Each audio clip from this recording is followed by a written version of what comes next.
So, this is the inaugural Rock and Roll Jihad podcast. The first? The first. We don't have a name for the actual podcast, though. No. So we'll come up with something. So if you're watching this on iTunes or listening to this on iTunes or watching on YouTube, thanks for checking it out. This is Chad. Hi, Chad. Chad Von Hayden. I'm Ro. It's Ro. And hopefully there'll be some stuff below us to show you how to get in contact with us with with our online information. So we're just gonna kind of riff here and get this podcast started. Chad, people say rock is dead.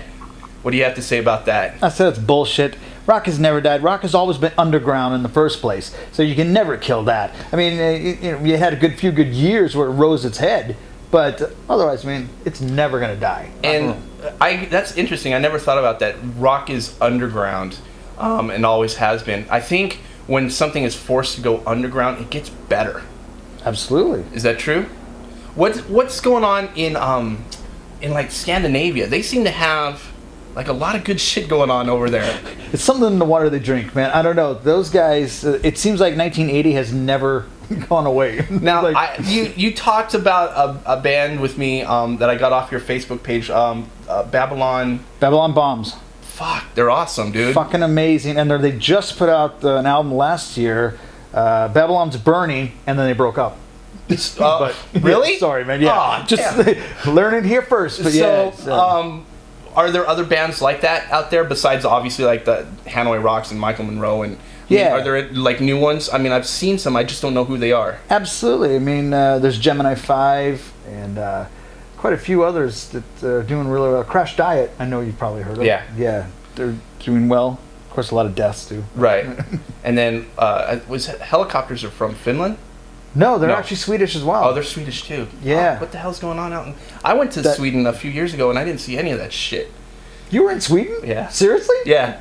I just went out to visit some people and I was out there and I didn't get to go like and see music. I went out and drinking and stuff and it's a beautiful place, but I didn't get to dive into the rock scene. So I've always wanted to go. I'm friends with Carl Rockfist. He's actually the drummer for Michael Monroe. Oh, really? Yeah. He was in Chelsea Smiles. Oh, okay. Yeah, he ended up. Wow, fuck that! When was that latest Michael Monroe put out? That track 78. Is that what it's called? 78. I think that was a couple years ago.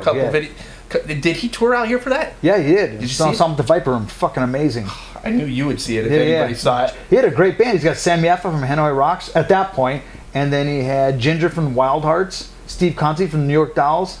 Fucking yeah. Holy shit. It's amazing. Yeah. I would have loved to have seen that. Yeah, I'm always like a few days late. Oh, you know who played? No, who? Fuck. I think I check out all the wrong websites. Give me a call every week. I'll let you know. All right.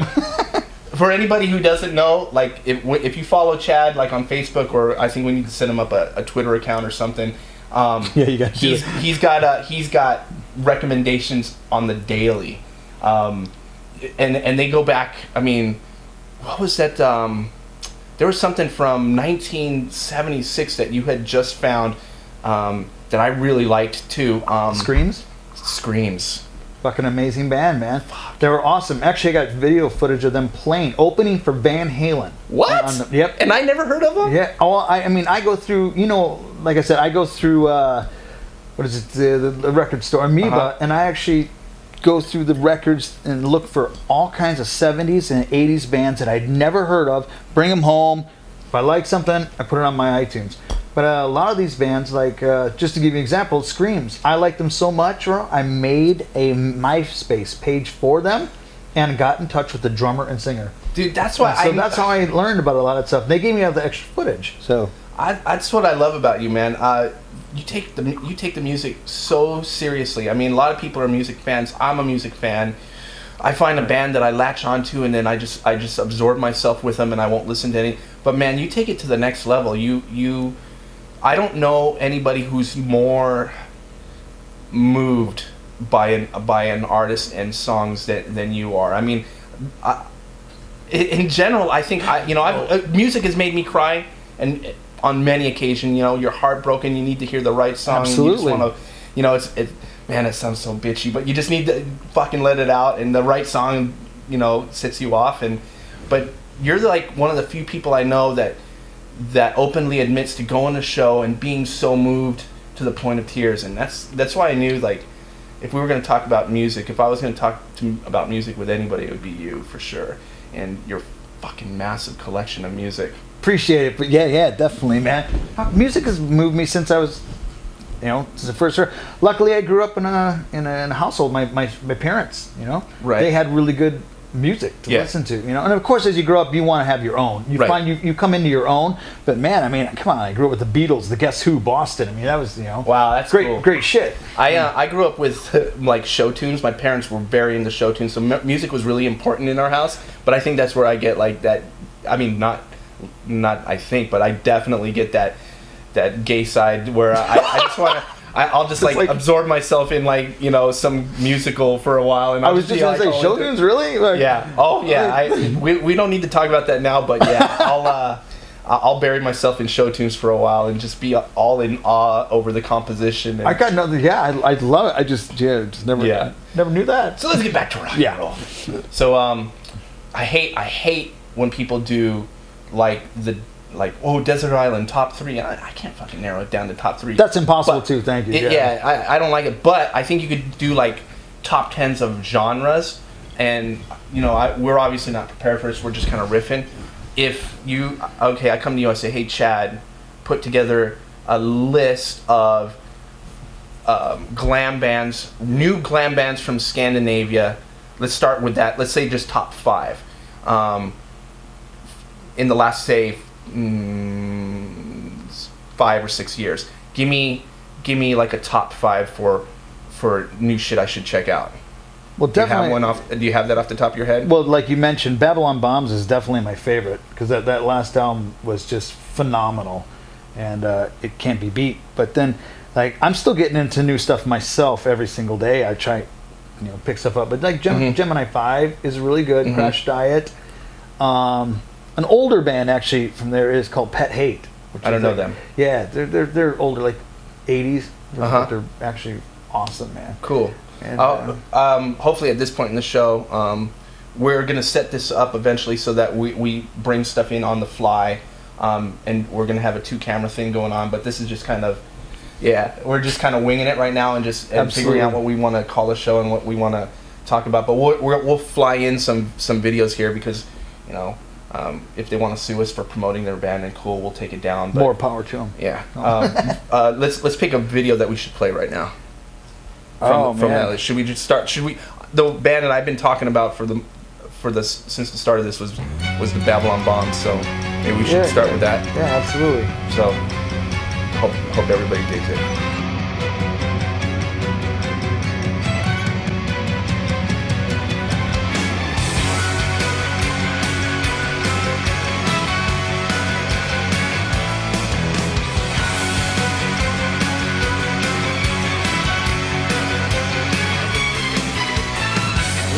Taken, you need to get away. Paint the night with your hairspray. Your soul's restless and your life's a bitch. You're knocked down with your head in the ditch. You gotta get out of here.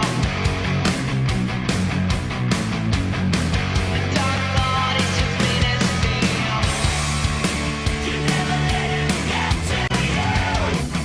As a matter of fact, you think your life is dated, when all your chances are faded.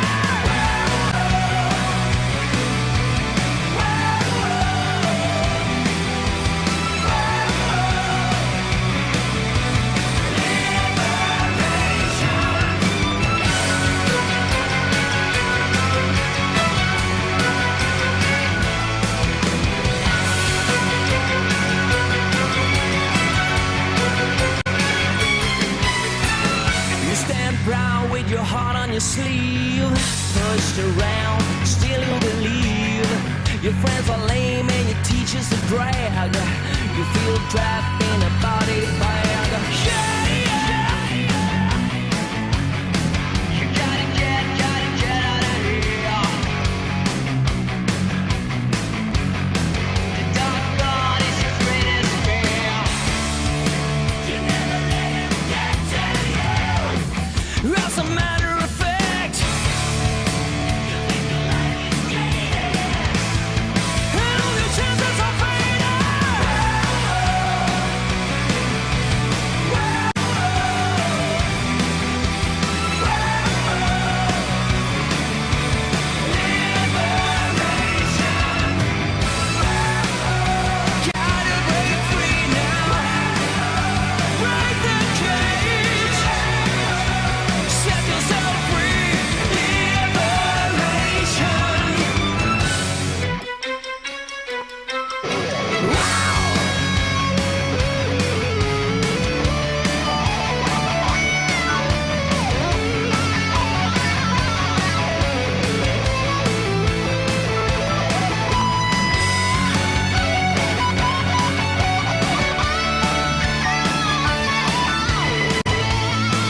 Ta-da! I hope you enjoyed that. Or maybe you fast forward through it. It's not your cup of tea, but cool. Yeah, glam is a funny thing with people, huh? Shouldn't fast forward to it. Yeah. Bastards. You have to love it. You have Yeah. to dig it. You have to go and buy it. But glam is a funny thing with people, isn't it? Glam is subjective too because there's so many. I know how this. I know what. I hate to label it something. It's rock and roll to But me. also, but, even in glam, it's different. There's Yeah. different I mean, there's David Bowie, and then Glam, there's yeah. Poison. And I think as soon as Right. you say glam, people go, oh, like hair metal, Poison, stuff like that. And it's like, you know what? I'm not gonna slam them either. They had songs that I like too, pop songs. Oh, absolutely. Whatever, I'm just but- saying, there's like so many sub things of these different some genres. Like, oh, you get this glam from the '70s, and then this glam from the '80s, and they were called hair metal, and then there's this glam. But and they are different actually. Right. But I love it all. Yeah, me too. To me, it's rock and roll, but people Absolutely. tend to want to call it, well, rock and roll is vast, and they want to put a label on it, and I'm cool with that. Whatever it takes to categorize it in your brain or taste collection or whatever. But It comes down to the music, though. yeah, I mean, I don't give a shit how much hairspray and makeup or whatever you want to put on. Sure. If you ain't got good songs, it ain't gonna matter. Right. But right, for sure. And I just love, for me, like the main thing is just loud, raunchy guitars, man. Backyard Babies. For you, Backyard baby. Babies. Okay, that's on the list then. Yeah, it's So another we're one. gonna go and find that, and we'll put up some links too for people to check stuff out. I think Absolutely, definitely. we got to really dial in the website. The rockandrolljihad.com. Here, let's put it across the bottom here. Is this I where don't it'll know, be? Is it gonna be this way or this way? I don't know. could And be. then go there. There's a temporary site now, but we're gonna put a legit site with Chad's recommendations and some music videos and obviously future episodes. So you can go and see the video versions of these podcasts as well as I think most people are gonna hear this audio through iTunes, but we're just here having fun. So anything you want to talk about? How about rock and roll? Rock and roll. That's what we're here for. With that, man. Well, Screams, just an example. I love finding old bands. That's a good subject for me. Is that I see that a lot of movies, we're here for rock and roll, but I'm just saying, as an example, a lot of old movies are being re-put out now. Why can't we go? Actually, that's not true. They are. There's a lot of these reissue labels that are picking up these old bands. Right. I just wish they'd pick up some of the better ones. Right. But like the Screams, they need to be like. Well, we'll do our best, I think, to try and let people know about it. But it's not gonna. I think everything's on iTunes these days, so it's like if Screams aren't on iTunes, maybe it's up to guys like us to call the members of the band and say, hey, we don't want the money, but we'd love to just put you on the Rock and Roll Jihad label and put you on iTunes, and we'll give you all the proceeds or whatever. I know it gets sticky or whatever, but maybe we can do something like that so people It can might go not get that sticky, especially because, like I said, I have done some at least 5 of my favorite albums that I found. I Yeah. made MySpace pages for. 3 of those have gotten in touch with me and were very happy. Like the Pet Hate Cool. one, I become friends with the lead singer. Very cool. So it's things like that. I think they would be just as happy as hell to get their stuff back. We'll out. figure out a Right, good just way to let do it. you know, Maybe yeah. like a YouTube playlist or something like that, Absolutely. and then people can just click on that YouTube playlist. Yeah. But I really would like to see the bands get some money for. Oh yeah, shit, because albums we are- don't get paid for our stuff. So it's who are we to say yeah, let's get them some money? But But in the beginning, they just want to do it for the love of it anyway. right, yeah, that's all. That's the reason I. That's I why do it. we're still here. Fuck, man, it's a grind, man, but it's definitely for love. Absolutely. I miss volume. I miss ear bleeding volume. Just getting into a rehearsal room and banging it out. And I hope to do that real soon again. Well, that will definitely be happening. What people don't know is Chad and I have played in a couple of different bands together. But we toured the country in a band called Cousin Oliver.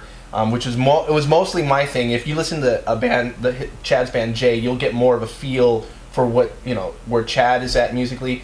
Cousin Oliver was where we really bonded and became good friends because we spent months in a van together, just playing these silly pop rock Touring punk America. songs. And, yeah, it was a good time. So a lot of reason why I wanted to do this podcast, like I said, I think I mentioned it earlier already, but to just get back in touch with that community. And I think it is underground, and I think things like podcasts are going to be so important to the discovery process for these new scenes that are, and not necessarily new, but these underground scenes, and just building a voice. So we want to hear from people. So if you guys are out there and you have recommendations for us, definitely, hit that email button and send us a link or a tweet or whatever, and we'll make all that information available as soon as possible. So. And it is important to know, like we were talking about, is rock dead? That was the first thing you said.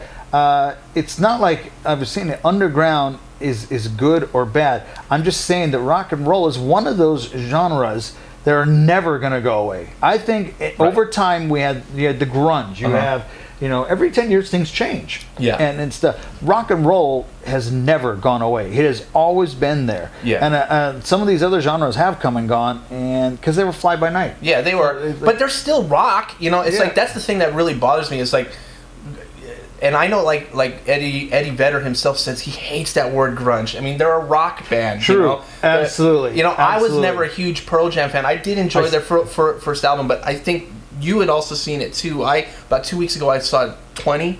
I watched that just recently, a couple days ago. That is rock. That is a rock and roll story. Absolutely. I'll admit I'm not a Pearl Jam fan at all. Yeah. But the documentary was awesome. It was amazingly Cameron Crowe, Right. obviously, but Eddie Vedder, much more respect for the Right. man now. And, Yeah. yeah, Yeah, absolutely. he's a cool dude. And also another one of those quote unquote scenes that came up is the emo scene with Jimmy Eat World and a few other bands. Which is the one I really liked? Last Night on the Mass Pike. That was Jawbreaker? No. no, but they're part of that whole thing. But Yeah. that's rock. That's fucking Yeah. rock and roll. It's like here- we need to put a Thank label you. on it. You know what? The funny thing is, you're right. Okay, now I get a little upset about that too. People like you have like subgenre from subgenre to subgenre. It's like, but it's Yeah. all sounds pretty much rock and roll to me. It's just got loud guitars. Yeah. Is it catchy? Can I sing to it? Fuck, it's rock and roll, man. Come on. Yeah. I mean, you know what it is? You get a different haircut. That's what it is. And people want to call it, oh, he's got a different haircut. That's Right. different type of music. Bullshit. Yeah, It's like, for sure. For Come on, sure. man. It comes in all shapes and sizes, and that's fuck. I want people to get moved by music the way do. You know people? Probably not as many as I do, because I worked in a cubicle and I live in suburbia, and I meet these people where music just isn't important to them or was never a part of their life. What? No, I've actually met a couple of people in my life, and I couldn't be friends with them. Yeah, It's like, it just makes no sense to me. It doesn't make any sense to not have some kind of soundtrack to your life. I mean, they're like, oh yeah, I watch American Idol. There's some real talent. Oh, if one more person asked me if I saw, did you see that little kid on X Factor? I was like, oh, are you serious? Was that what I'm going to spend my time doing? I can honestly say I've never seen a single episode of X Factor or American Idol. Very I cool. refuse to watch this I shit. don't know who like people will say, oh, so and so's track. I was like, no, who the fuck is that? And they're like, duh, they're like the biggest selling American Idol. Well, yeah, then that's why I don't know This them. week. Yeah, yeah. I mean, I do know who Kelly Clarkson is, because I was just so in your face during that first season. I never watched a full episode. I only saw all the the let's make fun of this guy who's really bad stuff, and yeah, that stuff is pretty funny and stuff. But Kelly Clarkson is actually one of the few that is standing still. yeah, she's standing. I think she's. I kinda think she's legit. writing her own stuff now. So, I mean, And she was working with was she working with Butch Walker, or and I'm not sure. She was working with I'll have to some- look into it, but I'm not sure about that. she was working with some like legit rock dudes, and I think that's I couldn't recognize Kelly Clarkson song off the bat, probably, but I just respect that, like she went back and did it right or whatever. Absolutely. But to me, it's like it's all about like being in a sweaty rehearsal room, and it's not about building something around a singer. It's about grinding out the energy between four guys that are feeding off each other, whether it's a love-hate relationship or it's perfect synergy. It all comes together there, real rock and roll. I can't think of one artist that started off that way, that didn't start off that way, who's not in like my quote unquote top 10, whether it was Van Halen or even or Kiss, to go back even further, or these important people in my musical background, they all started just plugging in the guitar, figuring out how they're going to buy a fucking PA, getting in a rehearsal room, sweating it out for a couple of years, and just finding their fucking groove, Absolutely. I mean, that's the big difference between that I see nowadays than back then. People, at least back in the 70s and 80s, would get together because of the absolute love of music and wanted to do it. I'm not saying that is with everybody today, but even as a musician myself, I find people, they don't do it for the love of it, they do it more for money now. Yeah. And it's hard to find band members, or not just speaking for myself, Yeah. I've experienced from other people that I know. And man, it was a camaraderie back then. Yeah. It's like, and that's why I think camaraderie or a battle, Yeah. sometimes they're a battle. and that works. Yeah. The Who, Yeah. Led Zeppelin. Yeah. I mean those guys sure. fucking. Who Rocks America was I had been a music lover, and music was an important part of me for a long time, and I knew I wanted to play guitar. When I popped in this videotape of the Who Rocks America, man, that made me, literally within 48 hours, I had gone to the swap meet, I'd bought a Hondo Les Paul, and I was in my room like learning how to play guitar. Absolutely. Yeah, that's what kind of did it for me. I mean, what really did it for me was like hearing Kiss Alive 2 for the first time, and hearing Ace Frehley, and I was just like, oh, I want to do that. I think I was like 9 years old. I was just going to ask you how old you were when you heard that. I want to do that. So you started before I did. Yeah, I didn't really know it was an option. Is it still? It's like, honestly, it's like, I think I probably would have progressed more, but I mean, I don't blame them at all, but my parents were like, that's not really... I don't blame them. I get it. It's like, well, you just have to finish school, you got to go to college, you got to get a job, and, these guys Right.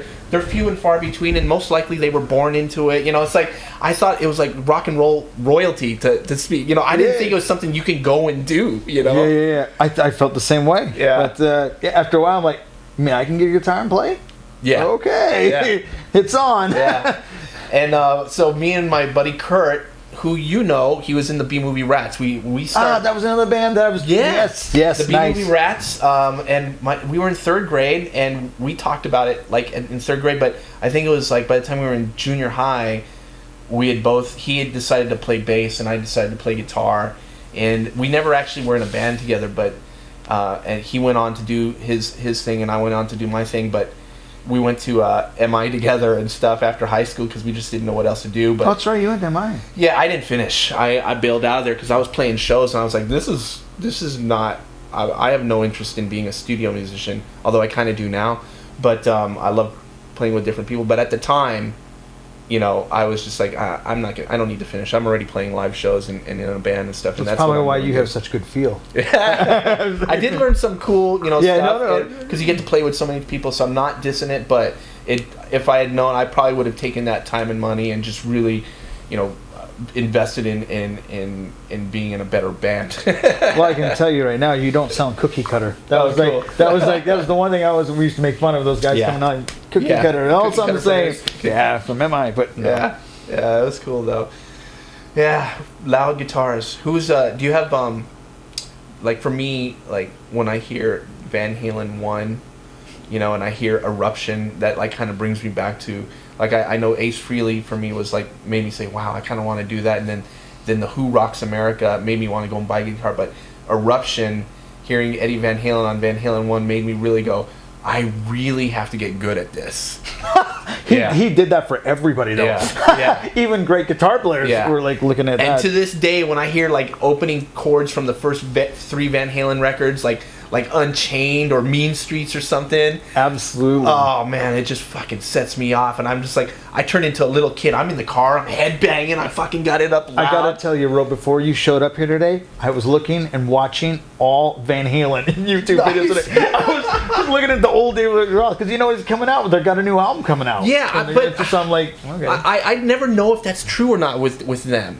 Because no, it is. They're going on tour, and from what I've heard, a lot of the stuff is some older Van Halen stuff they're re-bringing back, and some people were complaining about it. Now, first of all, why would you complain about that? If I'm going to want old Van Halen, why don't you just take the old Van Halen? Fuck it, bring it out. I'm all down. I'm down. Yeah, Like, because then they've tried it so many times, and it just keeps failing because they just can't get along. And I really want to go and see the live show. you know? didn't see him last tour? No. Amazing. No, I didn't. absolutely. I'll be blown honest. away, man. I haven't been to a rock show in a couple of years now, and I really miss going. It was hard for me to go because I wasn't involved with the rock scene anymore, and I'd see my friends and at some of these shows, I go, fuck, and I just want to be on stage. I want to be on stage too, fucking bringing it, you know? There's the dichotomy of actually going to shows, of being a musician. Yeah. You're like, at one half you're going like, God, this is awesome. The other Yeah. half you're jealous you're not up there. Yeah. It's like, I know it sounds narcissistic and whatever, but it's we're not the only two. I mean, No, we're definitely not. We're definitely We're just not. telling the truth. That's what, they're all thinking that. Fuck, man. All right, so give me some more new music that you think I should check out. Some new music. Well, damn, for Knowing that I've just been fucking blind by I've just cut myself off. I just couldn't handle it. I just went back to listening to old records for the last 5 years. You know, I was a NoFX fanatic. Yeah, super absolutely. super drag fanatic. You actually got me into more. I'm an old punk guy. I like Yeah. the old, like the vibrators, the adverts, Which the I love too. Saints. Yeah. Okay, yeah. So it was all like really, really old school, and actually punk, believe it Yeah. or not, was melodic. Yeah. And then Yeah. I actually didn't get into the That whole DIY Yeah, thing, yeah. The later Yeah. stuff. It just the screaming, but. Actually, I lost my train of thought there. Yeah. What was it? NoFX. We were talking. Yeah, NoFX. You did get me into NoFX, which is a much later Yeah. punk band that Yeah. I did appreciate Right. because they did have melody. Yeah, well, It's I funny, think you know they kind of changed everything. People always say, you know, it was when Blink 182 went mainstream that's what really changed. You know, kind of. But it's I think it started with NoFX. They kind of developed that Fat Record sound. Everybody wanted to be Fat Records. Everybody started becoming a little more pop, and rightfully so. It was fun. It was great. People were having a good time at these shows. Punk for a little while went through a dark time where it was just like associated with all these negative things, like punk is militant, punk is straight edge. I mean, straight edge. I call it a negative thing, but maybe there's gonna be some haters out there watching this. Fuck this guy. Well, or Nazi punk, and then anti-Nazi punk, which I think is just as stupid as Nazi punk. And then, you know, it wasn't until like that scene came up and people say that, well, that's not really punk. Well, whatever, you know, it made the scene positive and it drew attention to a lot of the other stuff because I loved like Fear.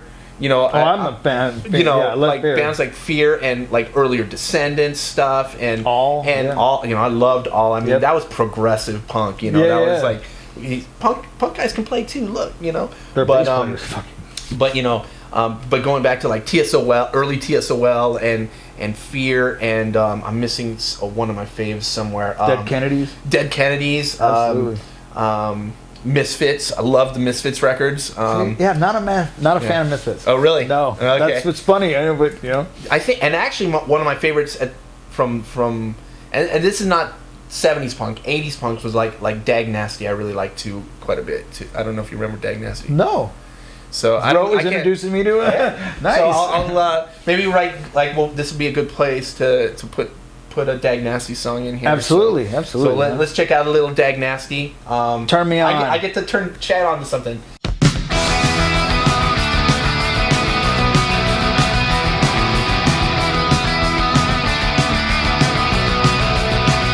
I wouldn't speak my mind, I didn't want to make them mad. I looked up to them for the courage I thought I didn't have. I never bothered to lift a finger to make my point. Now I'm spelling it out, and nobody's listening.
do you want to talk about now?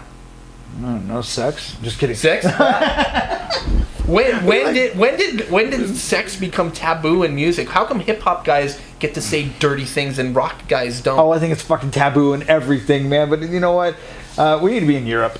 Yeah, is that the thing? Yeah, it's the funny thing is, anywhere you go, Japan, Europe, America, everyone has something different. Like here, we're so scared of sex. Where in Europe, they'll show that crap on regular TV. Yeah. But there are other things that we do that they won't. It's just bizarre. It's bizarre. Yeah. But I mean, why do rap guys get away with like saying? And I love rap music too. I listen to a lot of I like the '90s gangster stuff, but I like a lot of the newer stuff too. But they get away with the kind of rap music that I don't like is that radio rap stuff with just being straight up disrespectful, sexist, and they play it on the radio. Where if rock guys did that, you wouldn't hear it on the radio. You know, you can't say fuck this bitch, or True. we fucking trained this whore or whatever, I mean, I never thought about that, but it's true. We can't say that in a song. I think we should, and that the rock bands are doing it more than anybody else behind the scenes. Yeah. I mean, I think David Lee Roth is probably one of the most sexist. Yeah, has done like the nastiest stuff and bragged about it more than any other person on the planet. But he doesn't put it so blatantly in the music. Is that intentional? Yeah, I think so. I think so, definitely. Yeah, Selling records, right? Sex, drugs, and rock and roll. But Motley Crue's been like in their early days. They used to brag about that stuff, and they got a lot of negative shit for talking about that stuff too. then there was Wasp, where but they had women tied up. Yeah, and they got that helped their career because Wasp never really went that level that Motley Crue did. They were always kind of when it came to like arena rock, they were still like an opening act. I think more or less. They never were like the arena headliners, were they? But Wasp? Yeah. For a very short period. They were. Okay. Definitely. Come on, Mike. I'm a wild child. Come on, love it. They're doing Blind in Texas. That's a good song. Yeah. That record was called Blind in Texas, right? No, that was The Last Command. Oh, okay.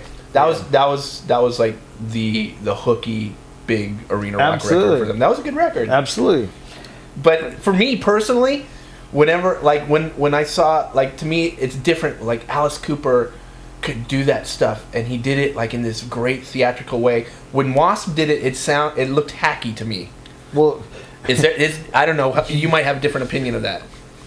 No, you just have to think that back then he was just as well. I guess you're not saying it's controversial. You're just saying as it's tacky. Yeah. Yeah. Not I don't tacky, know. but it almost is like, look, we're gonna be shocking. We're gonna. That's true. Whereas Alice Cooper, I know when he did it back in the 70s, it was very shocking. It was shocking, and it was artistic, and I bought it when he did it. I bought it. Know that because he was doing it as vaudeville. He was very much not doing it just to shock. He was, but he had a plan. Yeah. Whereas I think that maybe what you're saying is Wasp definitely just wanted to shock. Right. Right. And people like some of the older guys when they like, especially like older guys who are like really into Led Zeppelin, and I'm a Led Zeppelin fan. I'm not like a fanatic. I like certain things that Led Zeppelin has done. They get really mad at me when I don't praise. Led Zeppelin gets mad at you? Yeah. Man, my phone starts ringing. They're like, "Are you talking shit about us again?" No, I mean, I was never really into that really long, drawn out rock too much. I liked my rock compact, but whenever I talk about like Kiss, it like how can you like Kiss and not like Led Zeppelin? Kiss was just like the boy band of the day or whatever. It's like I was a kid, man. I was 9 years old. Totally gonna admit this to you that I don't admit to most people. But it took me. I'm gonna admit it to everybody right now. It took me much longer to get into the four main bands that everyone loved. I was more into AC/DC, Kiss, Cheap Trick, and then it took much later to get into Zeppelin, to the Rolling Stones, to the Doors, and the Who. Those four bands were major bands that I just didn't care about as growing up. People criticize me too, like, because I've always been outspoken in my opinions when I go to parties or whatever, about my lack of enthusiasm for the Doors and everything that they did. I was like, I get it. I fucking get it. I get why you dig it. I get why they're praised. I get Jim Morrison. But when it comes to like putting on headphones and listening to one of their records, I'm just not that into it. I have to agree. I'm the same way. Yeah. I'm not. Out of all those four bands, the Doors are my least. Right. favorite. And people can't handle. Some people can't handle that. Yeah. And you know, it's just taste. It doesn't mean I think any less of them, because I think they were important. I think Jim Morrison did set the fucking bar for being a frontman. And I think they were super influential. And I do like some of their songs, and I really like watching like old footage of them. But if you're talking about like what's on my playlist for the day, they're probably not going to be on it. Yeah. You know, it's like just like. Another thing I get a lot of crap for, I'm not a huge fan of Stevie Ray Vaughan. You know, I think he's fucking phenomenal. I think he was one of the best players in the world, and people are like, how can you be a guitar player and not own any Stevie Ray Vaughan? It's like, I think he was important. I think he did great things. I think he was fucking amazing. Agreed. I'm just not a huge fan of the actual music. Doesn't mean I totally respect him. I wish I could, like, you know, sit and ask him some questions about what he did. I totally would love to sit in a room with a guy like that and play guitar with him and ask him what was happening here. That's so interesting because I feel the same way. I'm not. I've never been a masturbator of guitars. Right. I don't really. I know that you. I love, am. You, I am. Yeah, absolutely. I'm more so that you're way. a tech head and you love. But Stevie Ray Vaughan is someone that I can actually watch play guitar and enjoy it. Right. But just to sit down and listen to music doesn't do a fucking thing for me. Right. Yeah. So, very cool. Very cool. What else we got on tap for today? How about, what were you going to say, something? No, actually. I'm thinking. So, who do you think are some of the big influences on your music? And let's start with the band Jay, your most recent I think Jay is the last band out of the couple bands that you're playing it with right now. That's the most recent, newest project, right? Well, actually, almost 10 years now. Yeah, that's crazy. We're working on our third album. But yeah, I mean, I'm doing some other things too. But what is different about this album? And I'm sure a lot of Jay fans will be listening to this, and they haven't heard. I got a little sneak, tiny. Don't be jealous because I didn't get to hear that much of the new Jay record, and it's going in a little bit different place. Where is this new Jay record coming from? A little more upbeat, yeah, definitely a little more rock and roll, and I mean, it's just influences like you were saying, just from the past. A lot of people don't know that some of my major influences are some of the things that people don't know aren't really. What's the word I'm looking for? Like when I think of Jay, or I think of Chad Von Hayden, the guitar player, and the music fan, I think like the first thing that comes to my mind is Alice Cooper.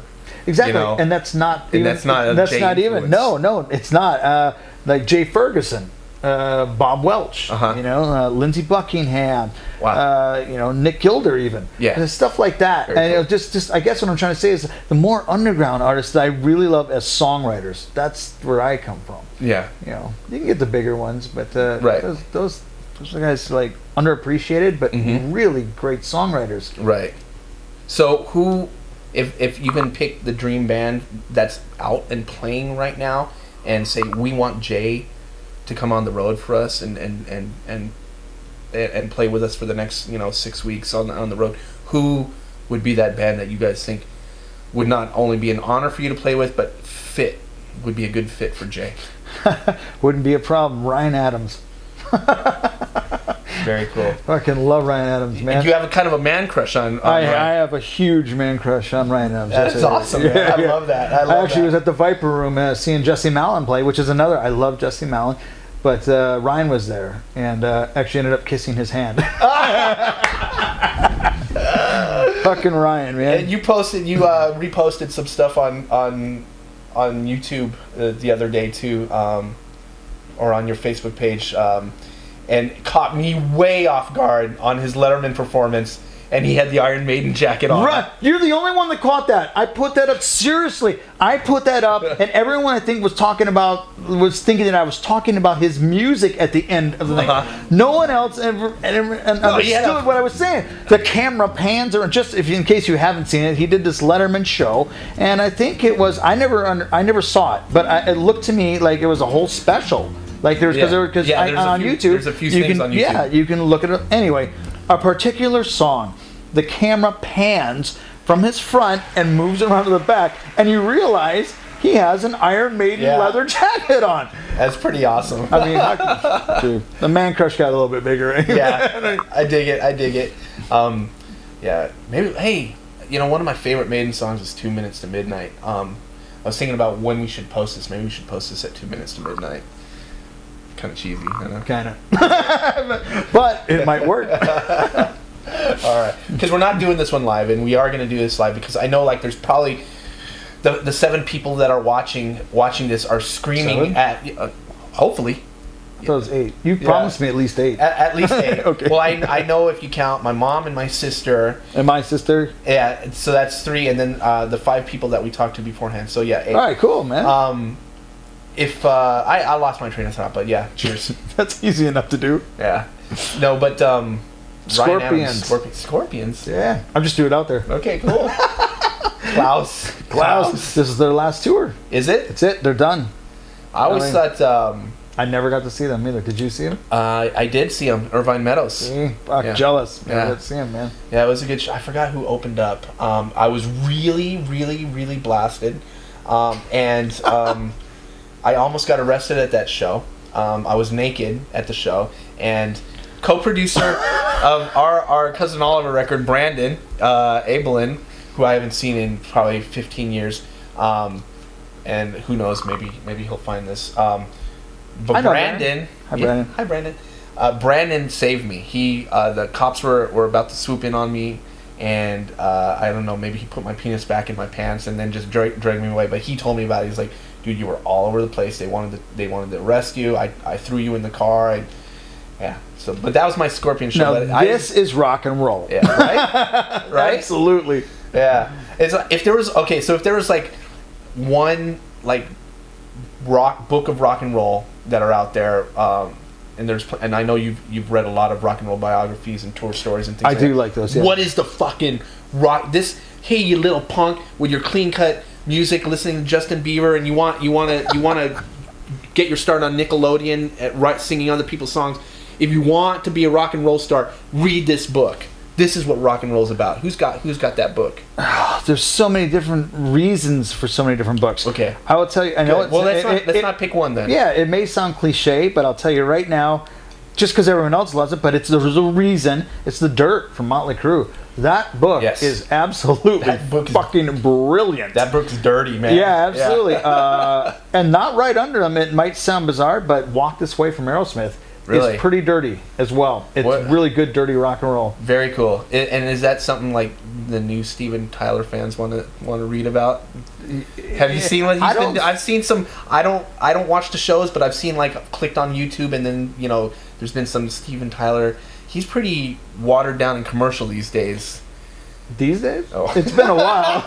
But I mean, he's hosting with Ryan Seacrest and those types of guys. He's it's like Ryan Seacrest, Paul Abdul, and Steven Tyler. Which one of these things don't belong? Yeah, exactly. It's like heroin addict. So that book would probably freak the fuck out of some people if it had more. Absolutely. And then the one I just read, which is absolutely, you need to read it. Okay. Butch Walker's. Really? Absolutely. Fucking great. Brilliant book. Producer and songwriter. Absolutely. Man. Yeah, he's one of my favorite songwriters of today. Speaking of new stuff, I did see South Gang. Was he in South Gang? Yeah. He was, absolutely. Right? Yeah. I never got to see them. Yeah. They were around the same time that we all were doing our metal bands. Yeah. You play Gazzarri's? I played Gazzarri's. I played Gazzarri's too. Yeah. I had a couple of really bad shows at Gazzarri's. I had one bad show at Gazzarri's. Yeah, there was always a bad vibe there. It was everyone talked about Gazzarri's like, that's the home of rock and roll. This is where David Lee Roth and all the crazy stories from back in the day is here at Gazzarri's. And I just had bad experiences there. Interesting for you to bring up South Gang then. South Gang was the last band to play, actually, Gazzarri's. Bill Gazzari got them their record deal, and then he passed. Wow. Yeah. Maybe I didn't see him at Gazzari's. Was it at Gazzari's? I thought I saw him at Gazzari's. I remember when he passed, though. Yeah. Well, hey, moving on to something else. Oh. Just curious, what was one of the best rock shows you've been to? Anytime, could be any. I'm just Okay, curious. What's a good memory that you go like, oh my god, that they blew me away? Totally just blew your Okay, mind. this one's hard, but I'd say Super Drag at the Troubadour, and I was with you. Fuck. Yes. Good. Because that was crazy, and then I saw Super first because I'm so attached to them that I get moved every time they play. You know, I've seen them at least 10 times. I haven't seen them that many times, but I've I seen them love them. 6 times. Yeah. I think I saw them at Chain Reaction. I don't think you were at that show. No, I was I trying wasn't. hard. I was trying hard to like get on that bill. I didn't even have a band at the time. I was like calling the promoters like, hey, this is Ro from Cousin Oliver. We heard Super Drag's playing. I was wondering if we can get on the bill. I didn't even have a band at the time. I was just hoping because I knew I think it was John Halperin at the time was booking the shows down there, and I wanted to get on there so bad. But I was standing in front of John Davis. It was, Like I the always place did. is so small that I was just like leaning up against the stage, and when he just starts taking requests and starts doing those long sets, it's like, oh fuck, this is exactly what I want to hear. Yeah, that was a great memory. Then I've had some really Cheap Trick. Oh yeah. Banner Cheap team. Trick in Las Vegas. I was with Danny and Johnny. We saw Cheap Trick at Buffalo Bills. You weren't with us. No, I I was don't gonna say think. because I have seen him in Vegas, but it wasn't with you guys. Yeah, so we went and saw him with Loverboy. Holy shit! Loverboy and Cheap Trick. Holy shit! And Cheap Wow. Trick was the opening act, and What? yeah. And it's funny because we were like the only people that were really like into Cheap Trick, and I remember every bit of that show. It was so fun. Wait a minute. I'm still on. But Cheap Trick open. For Loverboy, Okay. and like half the house lights were I'm sorry. I'm on. still. I'm kidding. I didn't. We got there and I was like, wait, Cheap Trick is opening up, and I was like, how the fuck did Loverboy sell out this arena? There's no way. This is a Cheap Trick show. Half the house lights were still on, like in the back. Cheap Trick is playing. We're like one of the few people who are really into it. And as soon as Cheap Trick gets off, and they did there was a really short time between the two bands. Lights went down, and this fucking crowd in Las Vegas erupted for Loverboy. I was like, Wow. Never would have thought of that. what the fuck? And then Homeboy comes out. I forget his name. And Mike Reno? Mike Reno comes out, and he's like, Not that I 300 really know them. He was like 300 pounds. Yeah, and we I've just seen it. start laughing. Yeah. And he's like jumping around, and like everyone's working for the weekend, and people are going crazy. Not that I hate Loverboy. I actually No. think their first albums were great. But I don't hate them, but Cheap Trick? Yeah. Opening Yeah. for Loverboy does not compute. a lot of my great rock and roll shows were I was with you in a lot. I think we saw Cheap Trick at House That's of Blues. right. Cheap Trick at House of Blues together. I've seen them many times at House of Blues, yeah. That was like a great rock and roll show. I've seen them there a few And the great times. thing with Cheap Trick is if you've seen them more than once, I've seen them more than Yeah. any other band in my life. They are one of my favorite bands. I haven't seen and them I'll go either. see them within 50 Seen to them 100 like 10 miles. times. Yeah. Mine's up in like 25, 30 Yeah. times. But I can honestly say I've never seen the same show twice. That is one good thing about them. They will pull out different songs for every show. It's always different, Wow. and that's what's great about them. Same with Super Drag, though. Yeah. I mean, I've seen them quite a few times, and Yeah. every time it's just Every blowing time. me away. Every time. Sorry to go back to Super Drag, but they are very underrated. So underrated. So underrated. And never got their due. So we'll probably play some Super Drag here for people who don't know who they are, because I assume a lot of people don't. I do too, and that's sad. Yeah. It is, man. 'Cause Jonathan they were Davis, a an amazing huge- songwriter. Yeah, really huge influence on my songwriting for sure. Me too. I went and saw them for the first time because I was really Mm-hmm. into them, and they opened up. The only reason I went to see Ben Folds 5 Uh-huh. just to see Super Drag open. We Yeah. left after that. Oh, really? You Yeah. didn't stay for Ben Folds? Am I the Three songs. I'm the only guy on the West Coast who really likes Ben I don't Folds. hate him. I love. Yeah. I love, but it's. I don't know. Yeah. Maybe it's just me, but I find him novelty. And, Yeah. and He has a I bit can of only that. go so far. With He has a bit of that. You have to dig a little bit deeper with his stuff. And for a lot of people, I know it's his voice because he's not. I don't hate his voice. I definitely like a his lot. voice. A lot yeah. of people I know just don't like his voice because he's not a great singer, you know. But I just love. I have everything he's done, and I've never Yeah, but actually seen him though. That brings up a whole another can of worms. Yeah. Is you might not like his singing, but you know what? He does sing. Right. I would much rather hear an out of tune, a little bit Yeah. struggling, unique voice over any of this auto tune crap that I hear today. Yeah. So I mean, just Yeah. that's why I dug his Yeah. voice too. Yeah. It's real. It's real, and his fucking lyrics. When I listen to his lyrics, it's like, who hurt you so bad in your life? What the fuck, man? You need to get a one-on-one Yeah. with Ben. Yeah. So, but what about for you? Great rock and roll experiences live. Oh man, there's been a few. I know this may sound odd. One of the last ones I saw was the Eagles, Uh-huh. and of course I love them. I grew up with them. That was one of the parents thing. My parents. Yeah. I grew up with my parents. But my God, man, I was not expecting that. Right. But as rock and roll, I'm actually going to see. I just got tickets, and you might want to go with me.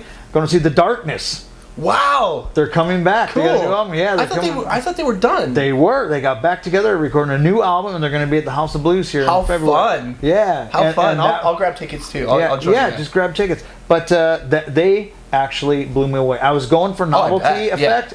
Forget the novelty effect. Yeah. They were amazing. They're Right. absolutely killer, man. Yeah.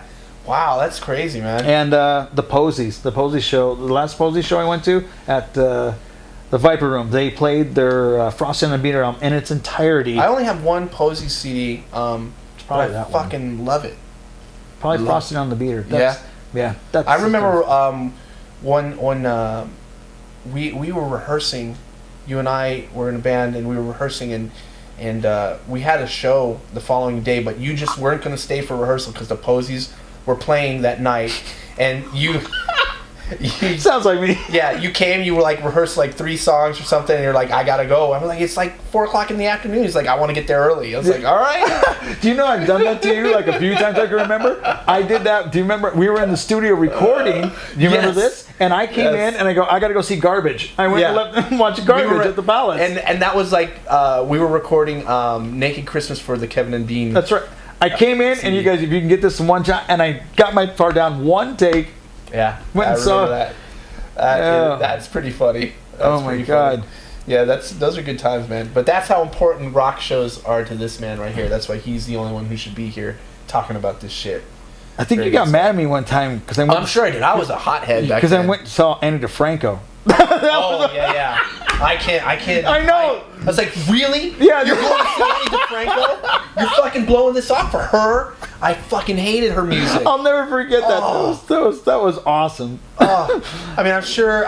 She did like some cool stuff for the indie scene. Or like No, of it's DI. not- She was so DIY and like one of the first. I think that's one of artists. the reasons I really liked her. Yeah. Because she was really. I fucking hated her. I don't. She just Still do, rubbed me. right? Oh yeah. I just, Yeah. I some love that reason. fact, though. That's great. Yeah. I love the dichotomy that. It's like, really? Really? You're blowing this off right now to go do that?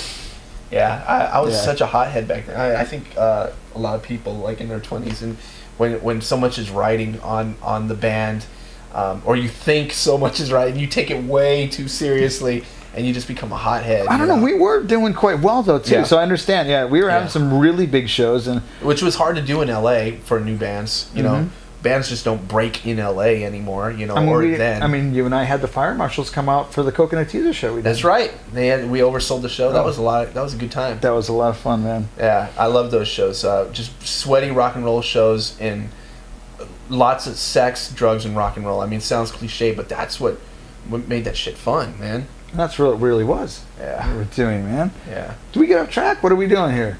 I don't know. Super drag. Super drag? Sex, drugs, and rock and roll? No, I think it's all tied together somehow. I think I was actually asking you what some of your favorite shows were. Yeah, I That's mean, where we were going. for like what I consider like the rock and roll shows, but Yeah, like, rock and roll. there's like a No Effects show that really hangs out in my memory. That I went to see him at the Dragonfly, and it was really small, and it was sold out, and it was packed, and they came on stage, and he had announced that so and so had just died. I guess part of their crew. He just died the day before, and they really didn't want to be here. They're like, we don't want to be here. Fuck you guys. But we're kind of angry right now, so we're just gonna get blow some of the steam off. Then they played for 2 hours, and it was the most emotional, blistering, loud, amazing 2 hours. I was just gonna say, sometimes those things which are unfortunate can make some of the best music, just because it's so emotional. It was, and it was. They played like their angriest songs. They played their loudest songs. They meant it, and they didn't talk much. If you've seen NoFX, they do a lot of clowning around between songs, goofing off.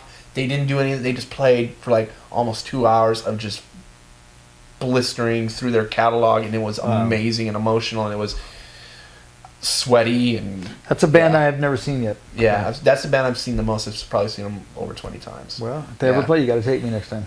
Hey, for sure. Like, I saw them when they did the Rancid NoFX tour, where they were each playing each other's songs. That was another like amazing show. NoFX was playing Rancid songs, and Rancid was playing NoFX songs. Now that one I would like to see. That was fucking awesome. Yeah, that was awesome. Actually, Rancid was a very. I know I get a lot of crap for that now and then, but I actually liked Rancid. I saw them at the Palladium, and it was the only. You know, if you know me, you know I hate mosh pits. Hate them. Despise them. I'm just. It's not me. I don't get it. I go to see the band. That's what I go for. I never understood that. But there were two bands that I actually got in the mosh pit for. One was Rancid, and they were both at the Palladium. One was Rancid, and one was the Ramones. When I saw the Ramones. Yeah. How could you not? Right. The Ramones? Right. Ah, man, that's biggest regret of my life. And I know that last time that they played at the Palladium, and everyone was like, fuck, gotta go see the Ramones at the Palladium, and I actually had a ticket, and I don't remember what the actual reason was, and I didn't go. I gave my ticket to somebody else, and of course it was the most amazing show ever, and I never got to see the Ramones. The Ramones, man, fuck. Shit. That's a drag. But yeah, the Palladium is like the few times that I've gotten in too was there at the Sex Pistols? Yeah, we saw Sex Pistols together. Yeah. It's where you. Yeah. They're gonna be wondering. Yeah. Some people will know. Some people will know. But the interesting after party that night. Very. That I went there, and I went with Johnny to see Smashing Pumpkins on the Siamese Dreams, their first round of the Siamese Dream tour before. Great album, by the way. Yeah, before Today broke, so they were playing at the Palladium. And I just remember we were watching the show, and we're all into it, and it's like, fuck, this band is great, this band's awesome. And everyone was crowd surfing, and I was like, I want to do that. And I remember getting up on top, I just fucking jumped. I think Johnny gave me a boost or something. And for those of you who don't know, a close friend of ours, Johnny Martin, who plays bass for Jesse Mellon. You'll probably see him on the later... Yeah, he'll be. I'm sure we'll have him on the show. Yeah. So he boosts me up, and I get up on top of the crowd, and I stay there for a long time. I go from one end of the Palladium to the other. The grin, like the silliest, like, I'm having such a good time kind of grin, you know? like I was just some little kid, and I'm up there, and I'm waving, I'm having a good time, and I... carried me from one side to the other, and I was up for a long time, and I finally came down at some point. I was like, that was the greatest thing ever. I'm addicted to doing that. I want to do that again. I've never done it. I can say I've never had the inclination to do that. And then and I think we did that again at a Halloween show with Oingo Boingo, and Johnny was dressed as the Riddler, and I was dressed as a farmer with a straw hat and overalls. And I think you actually see us on the DVD release, because that was the very last. I was just gonna say, we were rehearsing one night, and someone had the DVD, and Johnny, you know who Johnny is, and you'll get to see him.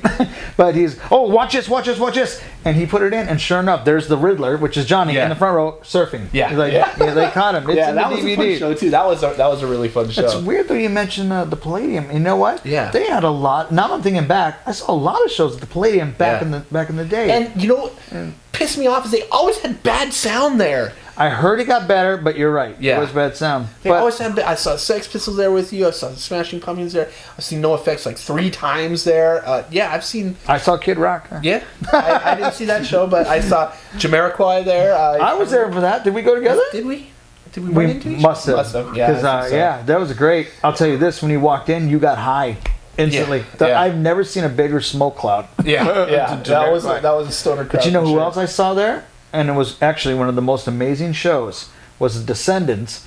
But I actually didn't even go for them, believe it or not. Who'd you go? I went to go for the opening act, D-Generation. Oh, Yeah. I might have been at that show too. I was a huge D-Generation fan, and of course I loved The Descendants, Yeah. so it was a double bill for Yeah, me. right. But yeah, they were amazing. And then luckily, only maybe 6 months later, they got on tour with The Offspring. Mm-hmm. And I didn't want to see them again opening for another band. I didn't care for The Offspring. But G-Generation, right after they got done playing with Offspring, ran down to the Troubadour and played their own show, and I saw them that night too. Wow, and they were, cool. Yeah, Very cool. Yeah, they're amazing though. That's For a good, pretty wild. You know, I like those little surprise shows, you know, where you don't expect it and someone just runs off to do another show at some place small and you get to see absolutely the small shows, small show. intimate, man. Intimate shows are the way to go.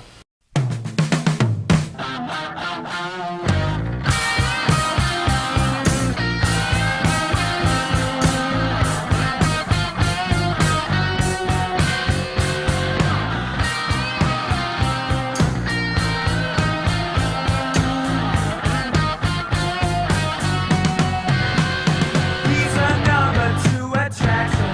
He ain't got no choice. He's driven to distraction like the rest of the boys. It isn't his decision, as a matter of fact. Everybody wants to get into the act. She's smiling through a teardrop. She's slept in weeks. She thinks the work is hateful and that life isn't cheap. It isn't her decision.